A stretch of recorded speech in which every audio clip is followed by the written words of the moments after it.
मैं अभी इस दरबार में मैं झाड़ू लगा थी और उसके बाद यहाँ से मैं अपने सोनापुर शहर चला जाएंगे। देखो देखो कल्लू ये मेरा ही नाम है, देखो देखो कल्लू ये मेरा ही नाम है।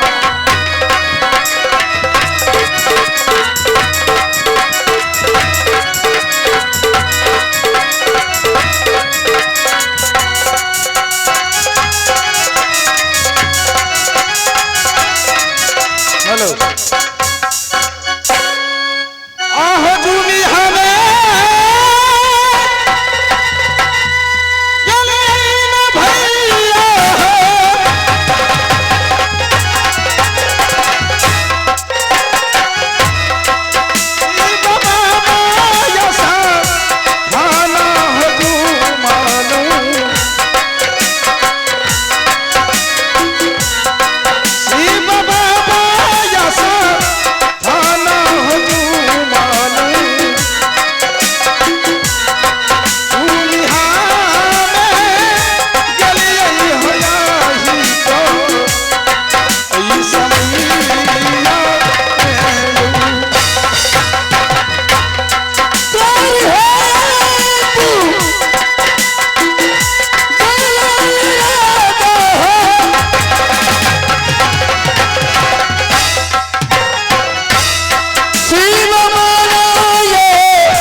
देखो भाई, मैं आपसे कुछ बातचीत नहीं किया।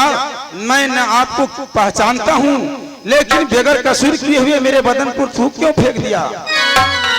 ना जाने भगवान मैं कैसा मैं राजा की मैं मुंह देख लिया, दिन भर मुझे अंजल भी नहीं होगा। जातु कौन हो बताओ? मैं जात का कल्लू डोल हूँ।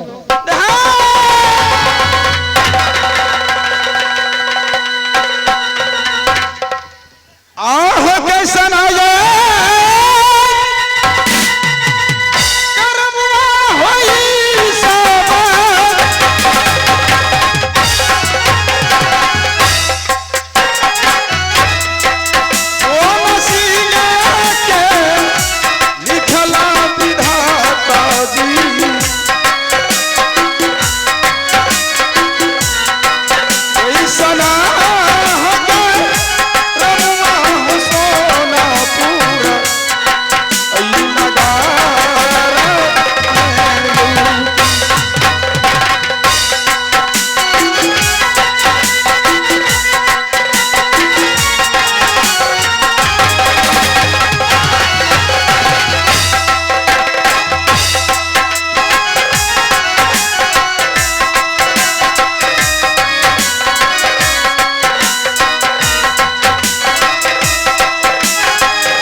मैं कैसे पूजा करूं?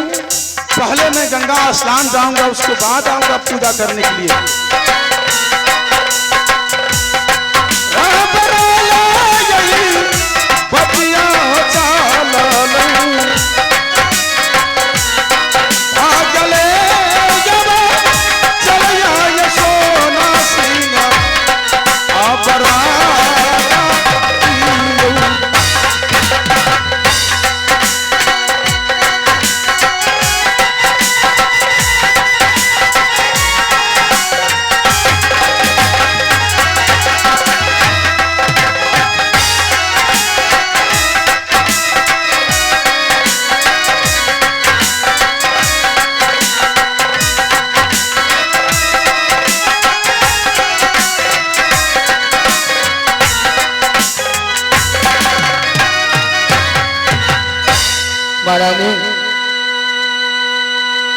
जी क्या हुआ मंत्री?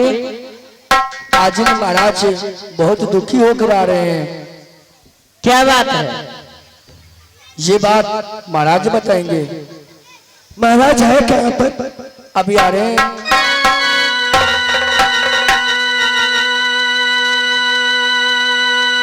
महारानी, आज हमें उदासी आप इसीलिए, आज सभी रानी तूने देख रही है। आज मैं शिव बाबा को मंदिर पूजा करने के लिए गया, वहां पर जात का डोम झाड़ू लगा रहा था मंदिर का प्रांगण में।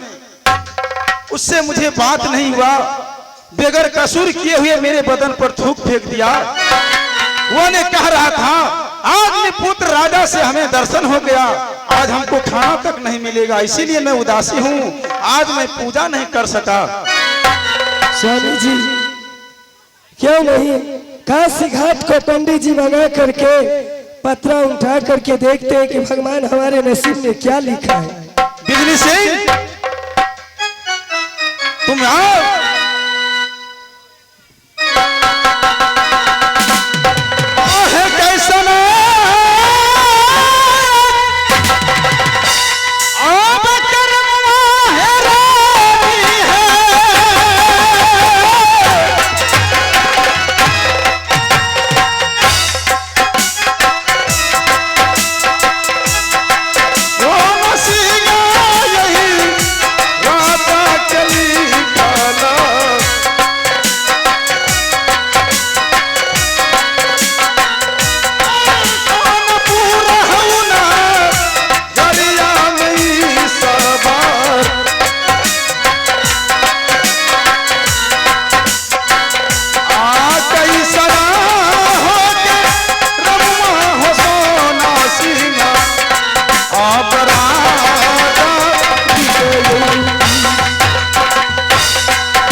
हाँ महाराज। जाओ तूने काशी घाट पंडित जी को बुला कर ले आओ। क्या देता? तुमको जाना होगा, मैं अपने भाग रेखा उनसे दिखवाऊंगा, इसलिए तुम जाओ। हमें नहीं जाएगा तो कौन जाएगा? से तू ने खोजबो हो? तुम हमारे दरबार का नौकर हो, तुम नहीं जाओगे तो कौन जाएगा? हमरा दौड़ लगे, हम जवान जुआन छी, आजकल के सुने नहीं चल लोग पकड़ा चले, हम किडनी निकाल ले छी। हम नहीं डर करने का कोई बात नहीं है, जाओ हम लोग चलते हैं यहाँ से। ठीक है काशी घाट में जा पड़ते ना।